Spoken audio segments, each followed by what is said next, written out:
السلام علیکم ورحمۃ اللہ وبرکاتہ۔ بسم اللہ الرحمن الرحیم۔ ایک وقت تھا مرد کو شرم آتی تھی کہ اس کی بیوی نوکری کرے، اسے فخر ہوتا تھا کہ وہ کما رہا ہے اور بیوی کو بھی بہت مان ہوتا تھا۔ لیکن پھر وقت کے ساتھ ساتھ سوچ بدلی، مہنگائی کے معاشرے پر اثرات پڑے اور کچھ مغرب کو دیکھ کر لوگوں نے اپنی بیٹیوں کو گھر سے کمانے کے لیے نکالا۔ بعض لوگوں کی مجبوری تھی کیونکہ ان کا بیٹا کوئی نہیں تھا، وہاں بیٹی ہی بیٹا بن جاتی ہے۔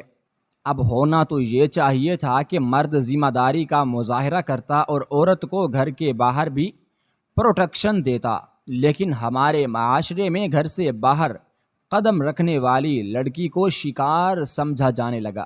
لڑکیوں کے آگے بڑھنے کا اثر یہ ہوا کہ شادی کے لیے ان لڑکیوں کی مانگ بڑھ گئی جو نوکریاں کرتی ہیں، اور نقصان گھر میں بیٹھنے والی لڑکی کا ہوا اور وہ بیچاری گھر میں بیٹھی بیٹھی بوڑھی ہونے لگی۔ ایک نقصان یہ بھی ہوا کہ مرد بھلے بیوی کو نوکرانی کرنے دیتا ہے، وہ ساتھ میں یہ بھی چاہتا ہے کہ بیوی گھر کی ذمہ داری بھی پوری کرے، یعنی 8 گھنٹے باہر ڈیوٹی اور باقی دن گھر ڈیوٹی۔ اس کی وجہ سے گھر میں جھگڑے شروع ہو گئے۔ اس کا نتیجہ یہ نکلا کہ عورت جو پہلے مرد پر انحصار کرتی تھی، جب کمانے لگی تو اتنی نڈر بھی ہو گئی کہ اس نے طلاق کا ڈر ہی نکال دیا۔ ہمارے معاشرے میں ایسی لڑکیاں اب عام ہیں جو نوکری بھی کرتی ہیں، خود مختار ہیں اور طلاق یافتہ بھی ہیں۔ مردوں کا اس میں کافی قصور ہے، وہ یہ سوچتا ہی نہیں کہ عورت کمائے بھی، گھر بھی چلانے میں حصہ ڈالے اور پھر گھر کے کام بھی کرے۔ وہ بھی انسان ہے، کوئی مشین تو نہیں۔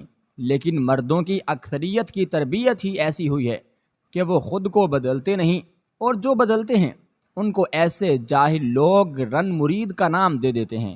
یاد رکھیں، میاں بیوی کے تعلق میں عزت سب سے زیادہ اہم چیز ہے۔ عورت کی عزت اور احترام ہی ایک مرد کا کام ہے۔